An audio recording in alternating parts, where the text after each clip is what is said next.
Si tu as vu ma vidéo sur les reliques de la mort de l'exposition, tu t'es sans doute posé une question. Il se rend compte qu'on voit le bout de son trépied lumière sur le côté de l'image? Such a lonely day. Non, non, non, pas cette question. Plutôt cette question. Alors c'est bien beau de m'expliquer tout ça, l'ouverture, la vitesse d'obturation, les ISO, tout ça.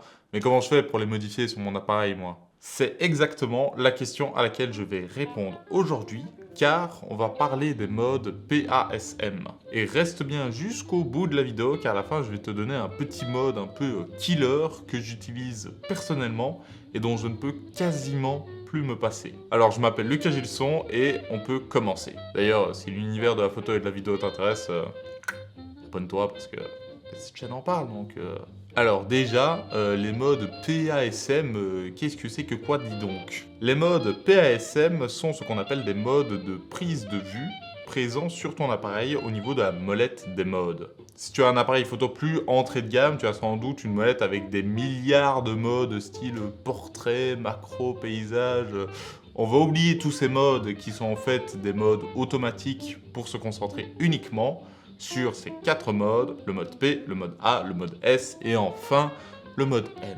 Alors si tu es sur Canon, tu as des modes un petit peu différents parce que pourquoi diable est-ce que Canon fera les choses comme tout le monde, hein? Donc sur Canon, tu as les modes P, jusqu'à là tout va bien, AV, ça commence à devenir bizarre, TV et M. Le mode AV et le mode TV correspondent respectivement au mode A et au mode S. C'est comme sur les autres marques, mis à part le nom, il n'y a vraiment rien qui change. Et si t'es sur Fujifilm, t'inquiète pas, je vais en reparler plus tard. Ces modes vont donc te permettre de jouer avec ton exposition en te laissant choisir certains paramètres, tandis que d'autres resteront en automatique. Ce sont ces modes-là qui sont utilisés par quasiment 100% des photographes professionnels. Donc, on va oublier tout de suite le mode full automatique qui est à bannir. Mais ne t'inquiète pas, le mode P est quasiment pareil et donc tu vas pouvoir commencer en douceur. Alors le mode P pour photo, non je déconne, le mode P ça correspond à programme, ce qui veut dire que c'est l'appareil photo qui va décider de ton ouverture et de ta vitesse d'obturation. C'est donc en soi un mode automatique qui va cependant te laisser beaucoup plus de choix que le mode automatique. En effet, le mode automatique ne va te laisser quasiment aucun choix. Tu peux pas choisir ta propre balance des blancs, tes ISO, ton mode d'autofocus, si tu utilises le back button autofocus ou pas, etc. Bref, c'est l'appareil qui commande et qui choisit tout. Le mode P, lui, te laisse certains choix, comme la balance des blancs, le mode d'autofocus, suivi, une zone, etc., tes ISO et plein d'autres trucs. Il te permettra en plus de pouvoir influer légèrement sur ton ouverture et ta vitesse d'obturation. C'est donc un mode idéal si tu veux progresser à ton rythme, tranquillou bilou.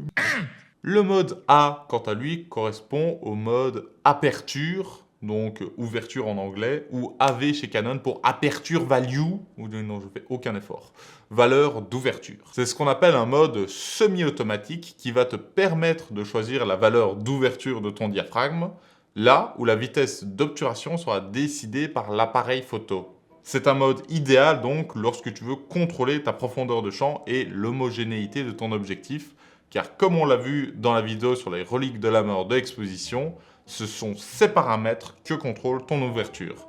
Et donc si t'as pas vu cette vidéo, ben, il est grand temps que tu la regardes, hein. En plus elle est géniale. Ce mode te permet aussi de choisir tes ISO manuellement ou de les laisser en automatique, comme le mode P. Il est pratique de l'utiliser quand tu fais de la photo de portrait par exemple, quand tu vas avoir un flou d'arrière-plan énorme ou alors de paysage pour au contraire bien fermer ton ouverture et avoir un piqué maximal. Le mode S pour speed, vitesse quoi, ou TV chez Canon pour time value, valeur de temps, va lui te permettre au contraire de jouer sur ta vitesse d'obturation, là où l'appareil va jouer sur ton diaphragme automatiquement. Comme avec le mode A, tu pourras choisir toi-même tes ISO, automatiques ou manuels, ainsi que plein d'autres paramètres tels que ton mode de mise au point, ta balance des blancs, etc. C'est un mode particulièrement utile pour les photographes de sport ou d'animaliers qui ont absolument besoin de figer le mouvement. Une autre utilisation peut être pour les photographes qui veulent faire de longues pauses, comme par exemple certains photographes de paysage qui veulent jouer avec le mouvement de l'eau. En effet, plus la vitesse d'obturation sera lente, plus l'eau sera vaporeuse, entre guillemets. C'est un effet à doser et certains photographes aiment quand il n'est pas très prononcé, d'autres au contraire adorent aller à l'extrême et certains un peu au milieu. Il devient donc beaucoup plus facile et efficace pour ces photographes de choisir la vitesse précise qu'ils veulent, là où leur appareil fait le reste. Petite parenthèse avant de continuer, si la vidéo te plaît, n'hésite pas à me le dire en commentaire et à mettre un petit pouce bleu, ça m'aiderait énormément parce que ça gonflerait mon ego. J'ai des problèmes d'ego. Bon allez, on reprend. Le mode M maintenant pour masochiste. Non, je déconne, c'est pour le mode manuel. Mais en même temps, il y a le mode SM. Qu'est-ce que tu veux que je dise? Si ça se trouve, c'est pour ça que Canon, ils ont fait TV et M en mode on va pas mettre un mode SM à un moment. On arrête de sourire, attends. Nous, on est des gens sérieux, attends. On est là pour se faire chier. On se fait chier. C'est un mode qui t'oblige à régler toi-même ton ouverture et ta vitesse d'obturation. Tu peux choisir de mettre les ISO en automatique ou en manuel si tu veux contrôler chacun des 3 paramètres de ton triangle d'exposition. Alors, le mode M, il est utile en studio surtout, vu que tu shootes avec des flashs. Si tu shootes en mode semi-automatique, l'appareil va essayer de contrebalancer l'absence de lumière sans vraiment savoir à quel point les flashs sont puissants ou pas lorsque tu utilises évidemment les flashs en mode manuel et non en TTL. Ce qui est souvent le cas en studio en fait. Tu risques donc très probablement de te retrouver avec des photos ultra surexposées ou au contraire ultra sous-exposées. Le mode M, avec du coup les ISO en manuel, te permettra donc de contrôler précisément ton exposition. Alors, même s'il est selon moi important de pouvoir utiliser le mode M, car il est important d'apprendre un maximum de choses et de s'intéresser à tout, il n'est absolument pas vrai que les vrais photographes professionnels ne shootent qu'avec le mode M. C'est une idée reçue qui est totalement fausse. Au final, la majorité des photographes professionnels utilisent les modes A et S, voire parfois le mode P, parce qu'ils ont besoin d'être plus rapides sur le terrain. Après, il est important de savoir shooter en manuel, car cela montre que tu maîtrises totalement ton triangle d'exposition. Et en plus, il y a certains appareils qui n'ont que le mode M, par exemple certains vieux appareils argentiques. Maintenant, la question, c'est de savoir, est-ce que tu apprends d'abord avec le mode P, puis avec le mode A et S, et en dernier le mode M, ou est-ce qu'au contraire, tu apprends directement avec le mode M? Eh bien, il n'y a pas de réponse absolue en fait. Ça dépend surtout de comment tu aimes apprendre. Je vais prendre une comparaison avec le fait d'apprendre à nager. Est-ce que tu es plus du genre à aimer apprendre avec d'abord le petit bassin, puis le bassin moyen, puis le grand bassin? Ou est-ce que tu es plutôt du genre à préférer qu'on te balance directement dans le grand bassin en disant vas-y tu nages ou tu meurs? Si tu es du premier type, commence avec les modes P, A et S, car tu vas apprendre petit à petit. Si au contraire tu es du genre à aimer sauter directement dans le grand bain, commence avec le mode M.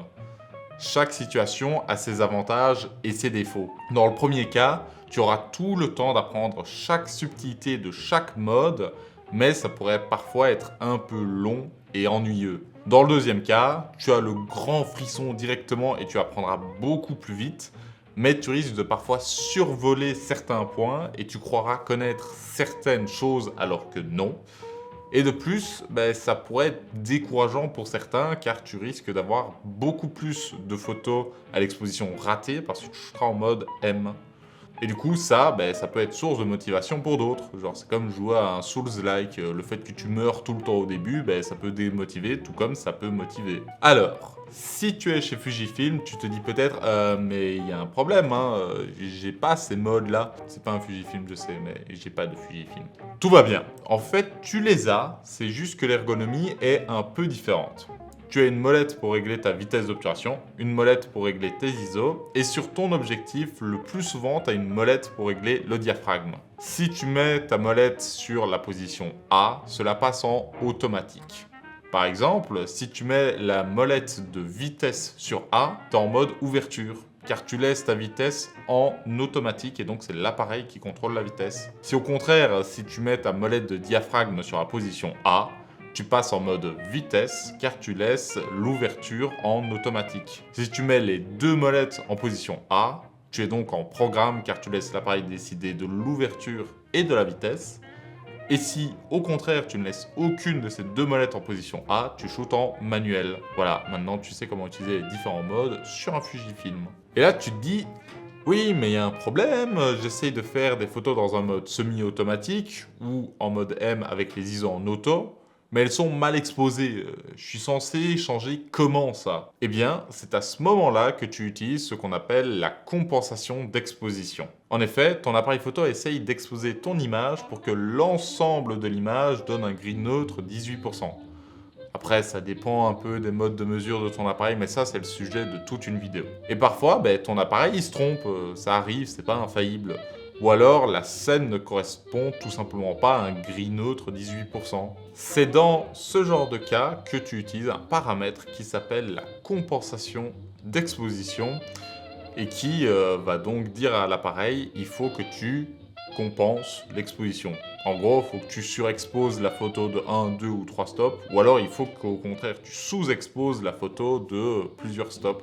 Évidemment, avec les tiers intermédiaires. C'est un paramètre qui va être très utile dans ces situations-là, car ça te permet de jouer avec ton exposition sans avoir à perdre de temps à te demander quels paramètres changer pour ton exposition, ce qui va donc te permettre d'être plus rapide sur le terrain. D'ailleurs, sur certains appareils, ce paramètre peut être directement attribué à une molette pour encore plus de rapidité. Par exemple, si tu shootes en mode A, tu auras une molette pour régler ton ouverture et une autre pour régler ta compensation d'exposition. Donc tu vas être 2 fois plus rapide car tu changes ton ouverture et si à un moment ça va pas, tu changes directement ton exposition. Et maintenant, on en vient à la fameuse question, mais c'est quoi ce fameux mode killer? C'est en fait une option qui n'est malheureusement pas présente sur tous les appareils photo, mais quand même sur beaucoup d'entre eux, et qui te permet de te libérer l'esprit. En gros, le mode A est très pratique pour contrôler ta profondeur de champ. Mais parfois c'est agaçant car vu l'appareil contrôle ta vitesse d'obturation, il descend parfois à des vitesses trop basses qui te donnent des photos floues car il ne veut pas monter dans les ISO. À ces moments-là, tu te dis que soit tu dois passer tes ISO en manuel pour les augmenter toi-même, soit passer en mode M ou S pour ne pas avoir de photos floues. Et du coup, tu perds du temps. Et cette option est justement là pour t'éviter d'avoir ce problème et cette option s'appelle la vitesse d'obturation minimum. En gros, c'est une vitesse que tu choisis toi-même dans les menus de ton appareil et qui sert à dire à ton appareil ne descends pas en dessous de cette vitesse. Par exemple, si tu fais du portrait posé, tu mets comme vitesse 1/125e de seconde, ça suffit largement. Tu te mets en mode A pour contrôler ta profondeur de champ et tes ISO en automatique. Et si à un moment, il n'y a plus assez de lumière, l'appareil va descendre jusqu'à 1/125e et s'il n'y a toujours pas assez de lumière, là il va commencer à augmenter tes ISO. Cela te permet donc d'être sûr de ne pas avoir des photos floues. Attention cependant que si du coup tu mets une vitesse trop rapide, genre 1/8 millième, et que tu fermes ton diaph à f11 alors que tu es en pleine nuit, soit tu vas avoir des photos sous-exposées, soit il va passer en dessous de cette vitesse car il sera déjà aux ISO maximum. Donc ça dépend un peu de ton appareil, regarde un peu comment il réagit, s'il est obligé de descendre ou pas. Attention aussi que selon les appareils, si tu mets tes ISO en manuel, cela désactive la vitesse d'obturation minimale et donc tu pourras te retrouver avec des photos floues. Du coup, comme toujours, renseigne-toi sur ton appareil, voir s'il a cette option et sur comment est-ce qu'il gère la sous-exposition. Est-ce qu'il te donnera des photos sous-exposées ou est-ce qu'il descendra en dessous de cette vitesse pour te donner des photos bien exposées. Et ça peut être trompeur parce que par exemple sur mon appareil, si tu passes tes ISO en mode manuel, il descendra en dessous de cette vitesse pour avoir des photos bien exposées. Et donc ça m'est parfois arrivé de passer mes ISO en manuel sans le faire exprès et donc je me retrouvais avec des photos ISO 50 et 1/6e de seconde parce qu'il voulait bien exposer. Et du coup, j'avais des photos qui étaient légèrement floues et je ne comprenais pas pourquoi. Tandis que les appareils photo qui vont sous-exposer ta photo pour rester au-dessus de cette vitesse d'obturation minimale, eux, tu verras directement qu'il y a un problème dans ta photo. Du coup, moi, perso, je préfère quand même que l'appareil me donne des photos sous-ex, mais ça, je ne peux pas choisir.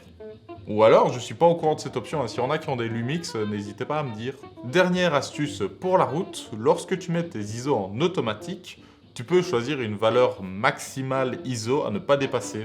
Si tu trouves que tes photos deviennent dégueulasses au-dessus de ISO 3200, tu peux indiquer à ton appareil qu'il ne peut pas monter les ISO au-dessus de 3200. Voilà, maintenant tu sais tout sur les différents modes d'exposition, donc va les tester, fais des photos, amuse-toi, et je te dis à la prochaine, c'était Lucas Gilson et abonne-toi.